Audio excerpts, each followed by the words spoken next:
થી આપણે વાત કરીશું કે અત્યારે જે રીતના ઇલેક્શનને લઈને અનેક જે ચહેરાઓ આપણને નવા જોવા મળ્યા છે। આમ આદમી પાર્ટી ખાસ કરીને યુવા ઉમેદવારોને અત્યારે પસંદ કરી રહી છે અને ક્યાંક શિક્ષિત યુવા અને જે એમ કહેવાય કે લોકોની સમસ્યાઓનું નિરાકરણ લાવી શકે એવા ઉમેદવારોને અત્યારે નામ લિસ્ટ જાહેર કરવામાં આવી છે અને ક્યાંક આમ આદમી પાર્ટી અત્યારે બદલાવ માંગી રહી છે અને ક્યાંક લોકો અને જનતા પણ સારો એવો રિસ્પોન્સ આપી રહ્યા છે। તો મિત્રો અત્યારે ઉમેદવારો જે રીતના આમ આદમી પાર્ટી દ્વારા પસંદ કરવામાં આવ્યા છે યુવા અને જાગૃત જે નવયુવાનોને અત્યારે પાર્ટી એમને જે ટિકિટ આપી છે અને ક્યાંક વાત કરીશું આપણે છોટાઉદેપુર જિલ્લામાં દરેક જે ઉમેદવારો તાલુકા અને જિલ્લા પંચાયતમાં ઉમેદવારી નોંધાવી છે એ જે યુવા શિક્ષિત અને ક્યાંક પોતે જે શિક્ષિત હોય લોકોનો અવાજ એ જનતાનો અવાજ સરકાર સામે ઉઠાવી શકે એવા ઉમેદવારોને પસંદ કરવામાં આવ્યો છે। વાત કરીશું આપણે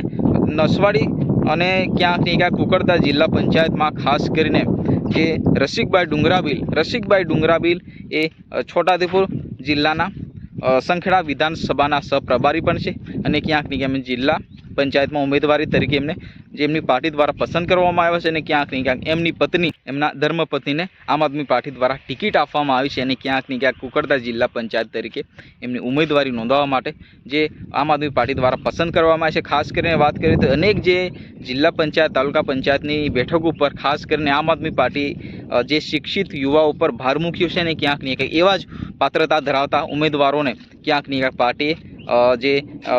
નામ જાહેર કર્યા છે અને ક્યાંક પાર્ટી પસંદ કર્યા છે। જી હા મિત્રો, જે રીતના આપણે વાત કરીશું કે જે અનેક જે ઉમેદવારો છે એમના નવા ચહેરાઓ આપણને ક્યાંક આમ આદમી પાર્ટીમાં જોવા મળી રહ્યા છે। જી હા મિત્રો, આવી નવી અપડેટ જોવા માટે તમારા ભાઈને સપોર્ટ કરતા રહો અને ક્યાંક વિડીયો તમારા સુધી પહોંચ્યો તો લાઇક કરો, ચેનલને સબસ્ક્રાઇબ કરો, વધુમાં વધુ શેર કરો, કારણ કે આપણે દરેક જિલ્લા પંચાયત તાલુકા પંચાયતની બેઠક ઉપર ચર્ચા કરીશું અને ક્યાંક જે ઇલેક્શન છે પત્તા સુધીની મતગણતરી થાય ત્યાં સુધી આપણે નવી અપડેટો આપણી ચેનલના માધ્યમથી તમને બતાવતો રહે। જી હા મિત્રો, તમને વિડીયો પસંદ આવે તો લાઇક કરો। ફરી મળીએ નેક્સ્ટ વિડીયોમાં, ત્યાં સુધી જય હિન્દ, વંદે માતરમ।